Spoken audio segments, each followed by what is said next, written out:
ধর্মীয় জ্ঞান থাকে না। ধর্মীয় জ্ঞান থাকলে পশ্চিমা শিক্ষায় শিক্ষিত হওয়ার যে উপকারটুকু সেটুকু থেকে আমরা বঞ্চিত। তাহলে উপায় আমাদেরকে দুটোই প্রয়োজন। ধর্মীয় শিক্ষা ছাড়া আমাদের পার্থিব শিক্ষা মূল্যহীন, আবার পার্থিব শিক্ষা এটা ছাড়া ধর্মীয় শিক্ষা অনেকটা পঙ্গু। আমার দুটোই সমন্বয় প্রয়োজন। এই সমন্বয়ের লক্ষ্যে যে সকল তরুণরা কাজ করছে এবং আমাদের যে আইডিয়াল স্টুডেন্ট কলেজের যারা উদ্যোক্তা তাদেরও এই উদ্দেশ্যটা ছিল এবং তারা তাদের মতো করে কাজ করে যাচ্ছে। সাফল্যের হার কতটুকু সেটা আল্লাহ ভালো বলবেন, আমরাও কিছুটা হয়তো অনুভব করছি। আজকের যে ছোট ছোট শিশুরা যে হাম নাচ পেশ করছে এটাও কিন্তু তার সাফল্যের অংশীদার। সম্মানিত সুধীবৃন্দ,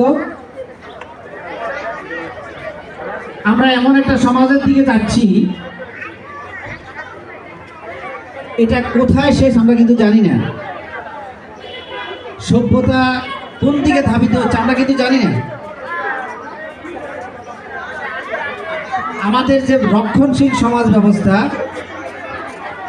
এটারও ভবিষ্যৎ কি আমরা কিন্তু কেউ অনুমান করতে পারছি না। সভ্যতা কিন্তু বহুদিন অনেকটা স্থির ছিল।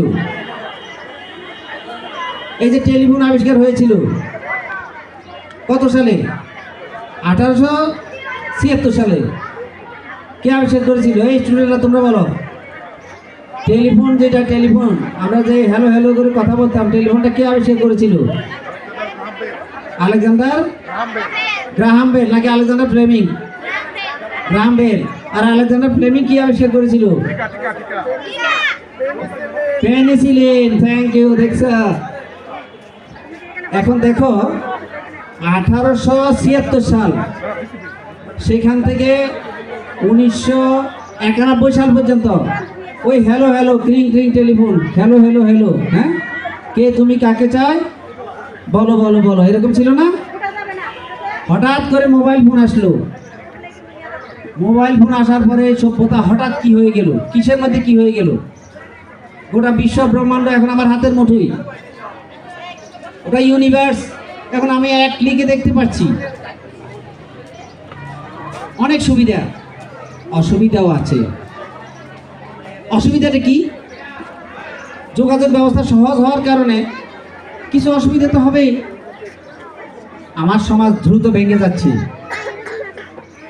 রক্ষণশীল সমাজটা হঠাৎ করে তছনছ হয়ে যাচ্ছে। বিবাহ বিচ্ছেদের হার প্রতি ঢাকা শহরে প্রতি 1 মিনিটে 3টা বিবাহ বিচ্ছেদ হচ্ছে।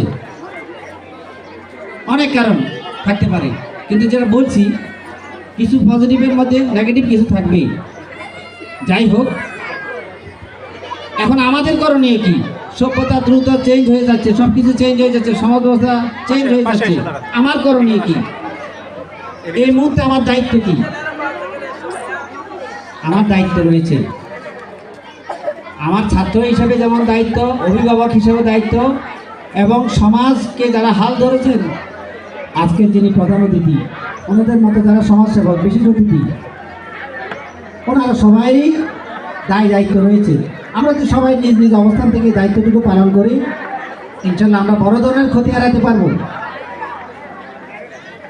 আমাদের সমাজে বর্তমানে মোবাইলের কারণে অশ্লীলতা, জুয়া এবং খারাপ পাপ পঙ্কের পথে দাবি দেওয়া অনেক সহজ। আমার স্টুডেন্টরা এখন একটা অ্যাপসের মাধ্যমে যে কোনো খারাপ জুয়াতে লিপ্ত হতে পারে, মাদকে লিপ্ত হতে পারে, যে কোনো খারাপ কাজে লিপ্ত হতে পারে। এখন আমরা কিন্তু মোবাইলকে অ্যাভয়েড করতে পারবো না। আমার ছেলেটা স্কুলে গেছে, সে ঠিকমতো আসছে কিনা, কোনো সমস্যা হচ্ছে কিনা, অভিভাবক হিসেবে আমার মধ্যে তো এক ধরনের উৎকণ্ঠা থাকবেই। আমি অ্যাভয়েড করতে পারবো না, কিন্তু এখন আমার করণীয় হলো আমার ছেলের প্রতি নজর রাখা, কার সাথে মিশছে, কি করছে। একবার যদি আপনার ছেলে মাদক আসক্ত হয়ে যায়, তাহলে আপনার সুখ, শান্তি, অর্থ, বৃত্ত, শিক্ষা, দীক্ষা সব শেষ, সব ধ্বংস। একটা উদাহরণ দিই আমি। শরীয়তপুরে একটা মা তার ছেলেটাকে নিজ হাতে ঘুমন্ত অবস্থায় খুন করেছে। আচ্ছা, এটা কি সম্ভব যে একটা মা তার ছেলেকে খুন করে? কিন্তু হয়েছে, বাস্তব। কেন হয়েছে?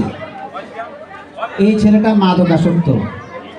এখন মাকে প্রতিদিন বাবা বিদেশ থাকে, এটা দাও সেটা দাও, দেয়, মা দেয়, এক পর্যায়ে বলে যে আমাকে মোটর সাইকেল দিতে হবে, যদি না দাও তাহলে তোমার ওই ছেলেকে আমি খুন করব।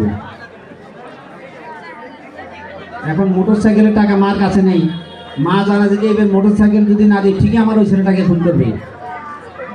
মা কি করছে, একদিন রাত্রে ছেলে যখন মাদক নিয়ে ঘুমাইছে তখন এই শিল দিয়ে মাথায় আঘাত করে ছেলেটাকে খুন করছে। তখন পুলিশকে যখন জিজ্ঞাসা করলো যে আপনি কেন ছেলেকে খুন করছেন, মা হয়ে বলে যে কি আমি জানি যে আমার ওই ছেলেটাকে সে খুন করবে, আমার সুস্থ ছেলেটাকে বাঁচানোর জন্য আমি অসুস্থ ছেলেটাকে খুন করেছি।